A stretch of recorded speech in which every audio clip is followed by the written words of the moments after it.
શિક્ષણ એ સમાજની પ્રગતિનો પાયો છે. આ ઉક્તિને વધુ સાર્થક કરતી બોડેલીની કન્યા શાળા. આવો વધુ વિગત માટે સાંભળીએ શાળાના આચાર્ય સંદીપભાઈ જયસ્વાલ શું કહી રહ્યા છે. સાંભળો તેઓના મુખે.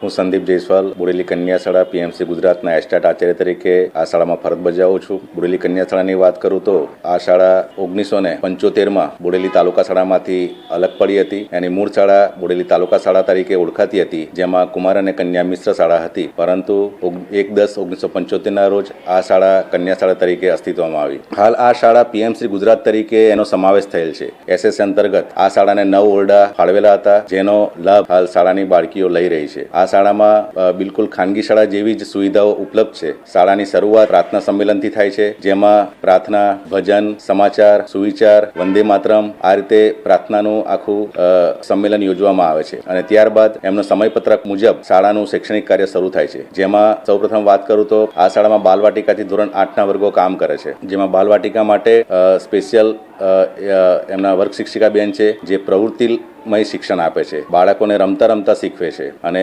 શાળાના તમામ શિક્ષકો ખૂબ જ ઉત્સાહી છે. એવી જ રીતે ધોરણ 1-2ના બાળકોને પણ ખૂબ સરસ મજાનું પ્રવૃત્તિમય શિક્ષણ આપવામાં આવે છે. ધોરણ 3 અને 5માં તાસ પદ્ધતિથી શિક્ષણ આપવામાં આવે છે. દરેક વર્ગ માટે એક અલગ શિક્ષક છે, જેથી બીજા ધોરણનું એમને કામનું ભારણ રહેતું નથી, જેને કારણે ખૂબ સારું શિક્ષણ આપી શકાય છે. ધોરણ 3 અને 5માં પણ પીડીએલ પદ્ધતિ છે અને ધોરણ 6 અને 8માં પણ પીડીએલ પદ્ધતિ છે. 6 થી 8માં વિષય પ્રમાણે વિષય શિક્ષકો કામ કરે છે. જેવી રીતે ભાષાના મારી પાસે 3 શિક્ષકો છે. એમાં ગુજરાતી, હિન્દી માટેના એક સ્પેશિયલ શિક્ષક છે, સંસ્કૃત સાથેના એક શિક્ષક છે અને ઇંગ્લિશ સાથેના એક શિક્ષક છે. એટલે શાળાની વિદ્યાર્થીઓના તમામ વિષયના શિક્ષણ ખૂબ સારી રીતે મળી રહ્યું છે. એવી જ રીતે ગણિત વિજ્ઞાનના પણ મારી પાસે 2 શિક્ષકો છે, જે ખૂબ સારું શિક્ષણ આપી રહ્યા છે. અને ગણિત વિજ્ઞાનના શિક્ષકો એમના શિક્ષણમાં સાથે સાથે સાયન્સ લેબનો પણ ઉપયોગ કરે છે. જ્યાં એમને લાઈવ પ્રેક્ટિકલ કામ કરવાનું હોય ત્યાં આગળ એ લોકો સાયન્સ લેબમાં લઈ જાય છે અને એમને પ્રેક્ટિકલ સાથે શિક્ષણ આપે છે. સામાજિક વિજ્ઞાનના પણ આગળ સ્પેશિયલ શિક્ષક છે, જે ઇતિહાસ, ભૂગોળ અને નાગરિકનું ખૂબ સરસ એમને શિક્ષણ આપી રહ્યા છે. 4 રિસોર્સ પર્સનની પણ નિયુક્તિ કરવામાં આવી છે, જેમાં ડાન્સ ટીચરની નિયુક્તિ કરવામાં આવી છે, એક એટીડી શિક્ષક જે ચિત્ર દોરાવે છે એની પણ નિયુક્તિ કરવામાં આવી છે, એક સ્પોર્ટ્સ શિક્ષકની પણ નિયુક્તિ કરવામાં આવી છે અને એક કોમ્પ્યુટર શિક્ષકની પણ નિયુક્તિ કરવામાં આવી છે.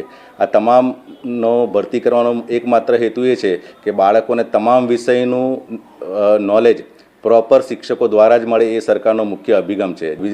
એક્સપ્લોઝર વિઝિટ કરવાની હોય ત્યાં વિઝિટ કરાવીને પણ એમને એ શિક્ષણ આપવામાં આવે છે.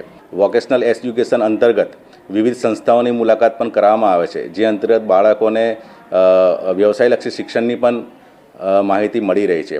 પીએમસી શાળામાં આ પ્રકારના શિક્ષણને કારણે હાલ આજુબાજુના ગામ લોકોથી માંડીને આજુબાજુની શાળાઓમાં પણ બોડેલી કન્યા શાળા એક આકર્ષણનું કેન્દ્ર બની છે, જે અમારા માટે ખૂબ ગર્વની વાત છે. 7 જેટલા શિક્ષકોની છોકરીઓ આ શાળામાં ભણી રહી છે. આજુબાજુની ખાનગી શાળાઓમાંથી પણ નવા સત્રમાં નવું નામાંકન અત્યારે આપણી શાળામાં આવી રહ્યું છે. એ પણ અમારા માટે ખૂબ મોટું એચિવમેન્ટ છે અને ભવિષ્યમાં એમાં અમે વધુ સુધારા કરીને વધુમાં વધુ બાળકીઓ સરકારી શાળામાં આવવા પ્રેરાય એ માટેના અમારા ખૂબ મોટા પ્રયાસો છે. શાળાની અંદર અને શાળાની બહાર બંને જગ્યાએ એમને શુદ્ધ પાણીને પીવાની પણ આપણે વ્યવસ્થા કરેલ છે. ભોજનનું જમવાનું ગરમ, તાજું અને સ્વાદિષ્ટ હોય છે. તમામ સ્ટાફના શિક્ષકો પણ આ ભોજનની ચાખે છે, ચકાસણી કરે છે અને એની ગુણવત્તાની ખાતરી કરે છે. અને છોકરીઓ ખૂબ સારી રીતે ભોજન લે છે. સાથે સાથે સાંજે 4 વાગ્યે એમને નાસ્તો પણ આપવામાં આવે છે, જેમાં ચણા છે, એમને સુખડી છે, આ બધું એમને આપવામાં આવે છે.